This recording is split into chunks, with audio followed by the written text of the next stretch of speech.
work at a gas station in rural Pennsylvania. It's a boring job, but it's pretty easy and it pays alright. A few weeks ago, this new guy started. I'll call him Jeremy. Jeremy is weird. He's about 25 or 26, and he hardly speaks, but he's got the creepiest laugh I've ever heard.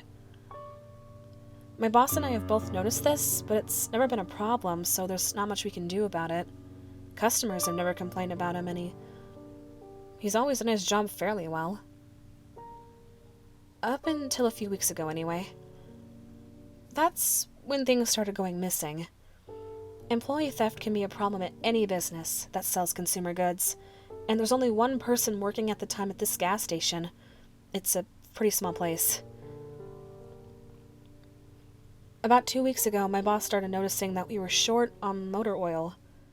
At first it was a few containers at a time. Then entire shelves and boxes from the back room. Pretty soon entire shipments will be gone the day after we got them. And it would always be right after Jeremy's shifts. My boss has checked the security tapes from every single night he worked, but he can never catch him in the act. Jeremy would lock up at closing, and then the motor oil will be gone the next day. My boss usually takes the tapes home with him to try and catch Jeremy stealing. But his daughter had a softball game last night, so he asked me to watch the tape for him. He offered to pay me overtime under the table, so obviously I took that offer. There are 3 cameras, so he gave me 3 different tapes to check. I figured it would be a long night, but I'm trying to save up for a vacation, so I really needed the money. I took the tapes home, popped them in an old VCR, and sat back. 2 days ago, the last time he worked, Jeremy started at 4 p.m. Everything seemed pretty normal at first. He counted up his drawer, switched off with the girl who was working before him, and waited for a customer. The first person who came in was Mrs. Templeton. The timestamp on the video read 4:03, a regular. She picked up her cigarettes and a newspaper and paid with a 20, nothing unusual there. The next customer was some local guy named Ron. He drives a motorcycle and usually comes in every few days. He filled up his tank, got a bag of beef jerky, paid with his credit card, and then left. Next was some guy with a cowboy hat. I'd never seen him before, but we get plenty of strangers passing through, just like any other gas station. He got $40 worth of diesel fuel, paid with a $100 bill, and went on his way. I sat back inside. The only thing more boring than doing this job is watching someone else do it. My boss's offer was enough to keep me watching though, so I left the tape on. Everything seemed pretty normal. I had a feeling that if Jeremy was stealing motor oil, he knew we were suspicious of him by now. I didn't expect him to be dumb enough to let us catch him on camera. Things stayed boring and routine until about 5 o'clock. At 5:03, Mrs. Templeton came back in. She must have forgotten something. But she didn't.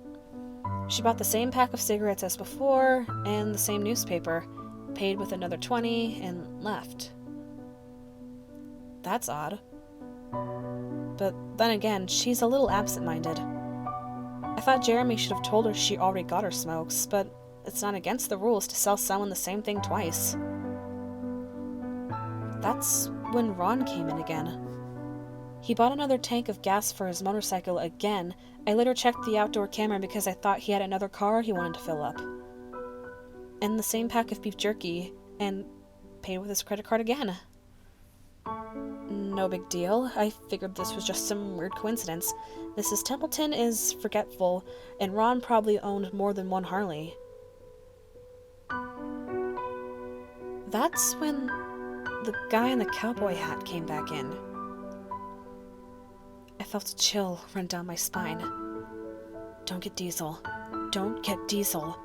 I found myself whispering to my empty living room. But he did. He got $40 worth of diesel fuel and paid with another $100 bill. Every move he made was identical to his first visit, right down to the way he scratched his nose before he walked out. Either this guy is rich, owns a lot of trucks, and just moved into town, or something really bizarre was happening. I kept watching. Every single customer for the next hour was the same as before. Every single one. I was seriously freaked out. And then at 6:03, Mrs. Templeton walked back in. She bought her cigarettes and newspaper again, and paid with a 20 again. I thought I was going to lose it. I watched for only another half hour before I started fast-forwarding through the rest. It was all the same. Every customer would come in at the exact same times, exactly 1 hour apart. Now I know what you're thinking. That sneaky motherfucker Jeremy messed with the tapes. He'd run a loop of his first hour of business over and over again. That wasn't the case. There were windows around the cash register area that the camera covers. I watched the sunlight fade as time ran on. Jeremy's routine didn't loop over. He swept, mopped, restocked, and did all his duties exactly how you would expect. But the same customers kept coming in. I was panicking at this point. Something was seriously wrong with what I was seeing, and I had no explanation for it. I skipped ahead to when he locked up and walked out to his car. He hadn't stolen anything, but I kept watching just to make sure. I fast-forwarded one last time to about midnight. At exactly 12:03, out of nowhere, Jeremy's face popped up on camera. I don't mean he just moved his head into view. I mean exactly 1 second the store was empty, and the next second his face was all I could see. He wasn't looking at the camera. He was looking at me. I was sure of it. I screamed and fumbled for the remote, but by the time I grabbed it, he was gone, just as soon as he left. One frame he was there, the next he wasn't. My hands were shaking like crazy, but I popped in another tape. The other indoor camera shows the back area, by the cash register, and I would be able to see just how he got up to put his face in the camera like that. I skipped ahead to 12:03, but there was nothing. I would have been able to see him standing on a chair or something on this tape, but he wasn't there. I didn't see him enter the store at all after he left. It was like he wasn't really there. He doesn't know the security code, and no alarms were triggered that night after he locked up. What I did see, however, was that at 12:03, the motor oil vanished off the shelf. All of it. Same as Jeremy's face. 1 second it was there, and the next it wasn't. I turned off the tape and went to bed, but I didn't get a wink of sleep. My body is exhausted right now, but my mind is racing. That tape was undoubtedly the creepiest, most disturbing thing I've ever seen in my life. I have work in a few hours. My boss asked me to bring the tapes back in and let him know what I found, but really, just what the hell am I gonna say? Jeremy works the night shift tonight directly after me, and the plan is for my boss to come in just before I leave and confront him with me, as I'm supposed to be the one who caught him stealing. I have no idea what I'm going to do. I suppose I'll have to show my boss the tapes, but I don't want to watch them with him. I never want to see something like that ever again. I can't get the image of Jeremy just smiling directly into the camera out of my mind. It was the creepiest look I've ever seen on another human being's face. Anyway, I'm gonna try again and get some last-minute sleep before I have to go in and deal with this. I'll let you guys know what happens.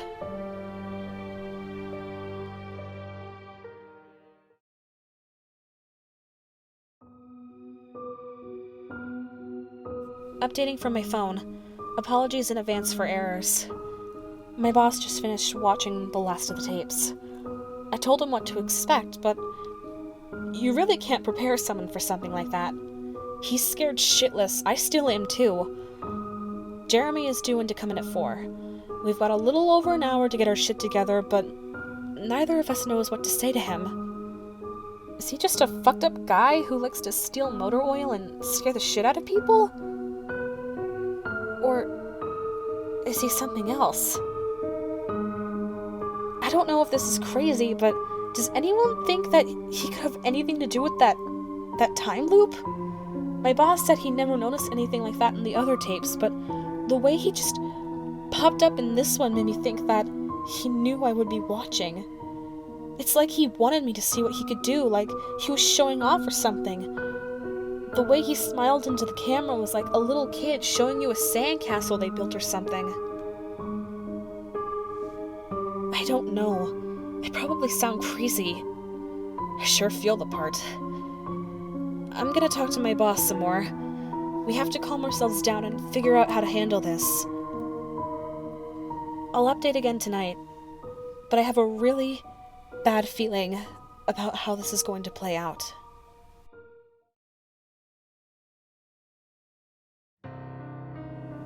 No sign of Jeremy. Tried calling him, but his phone's been disconnected. We're calling the police.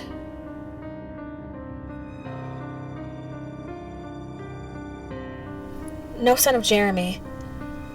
Tried calling him, but his phone's been disconnected. We're calling the police.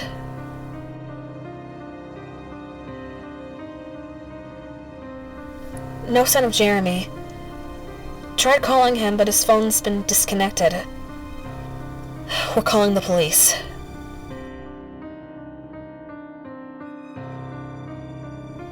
No sign of Jeremy. Tried calling him, but his phone's been disconnected. We're calling the police.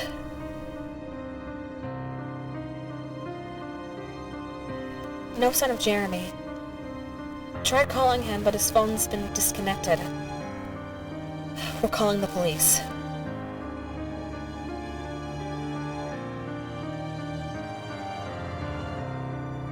Holy shit. Holy shit, holy shit, holy shit, holy shit, holy shit, holy shit. I just got home and saw my previous updates. Things make less sense now than ever. Here's what I can tell you. I went to work, Jeremy never showed up. My boss and I decided to call the police, as you're well aware. When I picked up the phone to call, though, the sun went out.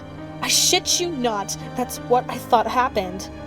Apparently I blacked out for exactly 5 hours because when I looked at the clock, it was 9:33. I think I got stuck in Jeremy's time loop, and then I snapped out of it at the exact same point I blacked out. If that makes any sense. But that's when things got really weird. My boss was right next to me when I blacked out, ready to corroborate my story to the cops. When I came to, my phone was in my hand, but it was dead, not even a dial tone. My boss was still right there, but he wasn't moving. He was standing up, but frozen. I looked at the clock again, and it wasn't moving. The second hand was stuck on the 12. It was 9:33 exactly. The clock on the register, the computer screen, wasn't moving either. My phone was frozen. There was even a customer at the register waiting for my boss to get him cigarettes. And I'm betting that would have been his 5th pack of the day. I got the fuck out of there. Didn't lock up, didn't turn off the lights, and sorry guys, I didn't grab the security tapes to upload to the internet. Believe me, that was the last thing on my mind. The gas station is on a major highway, and the cars were parked along it. Except they weren't parked. They were frozen. The people inside were sitting still as wax statues. I got in my car and prayed it would start. Thankfully it did. About halfway home, time started up again. The static from the radio turned to music, like it's supposed to be, and from what I could tell by listening to the host talk in between songs, no one noticed the time freeze or whatever it was. I was the only one. Well, I'm sure Jeremy noticed as well. I still have no clue where he is or what he's doing. I'm hiding in my room and calling the police again in the morning. I don't know if I ever got through to them before, or if I did, whether they took me seriously or not. I'm scared for my life at this point. I'll update tomorrow if I can.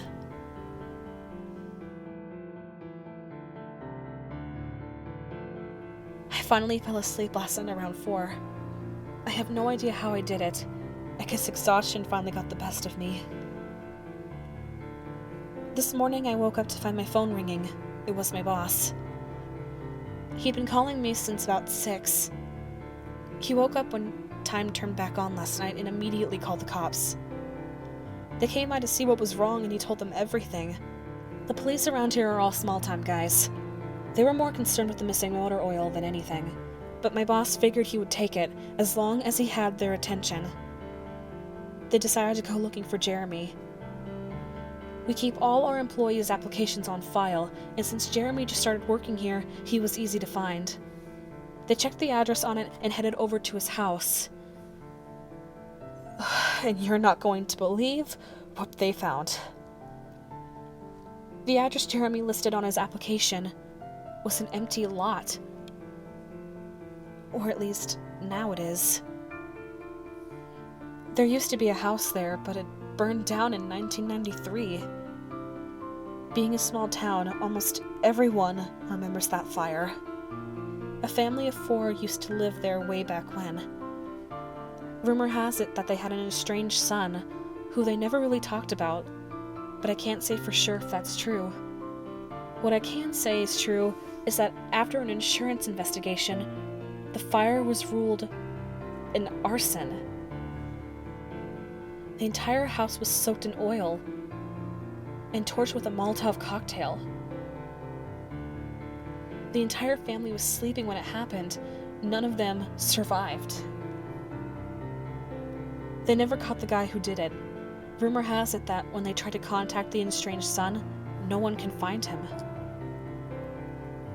Anyway, my boss called and told me this, and I freaked out.